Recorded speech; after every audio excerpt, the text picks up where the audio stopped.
Vote গণনায় দেরিতে শুরু হলো শ্রীভূমি জেলার রামকৃষ্ণনগরের ভোট গণনা। সকাল 11টা থেকে শুরু হয়েছে ভোট গণনা পর্ব রামকৃষ্ণনগর সমজেলায়।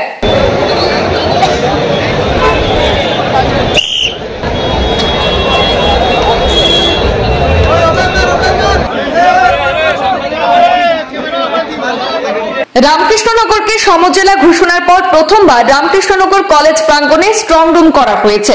রামকৃষ্ণনগর কলেজ প্রাঙ্গণে কঠোর নিরাপত্তার মধ্য দিয়ে ভোট গণনা অনুষ্ঠিত হয় এবং সেখানে বিধানসভা কেন্দ্রের 24টি পঞ্চায়েত এবং 4টি জেলা পরিষদ নির্বাচনে ভোট গণনা চলছে। 40টি টেবিলে 24 রাউন্ডে গণনার পর ফলাফল ঘোষণা করা হবে রামকৃষ্ণনগর সমজেলায়।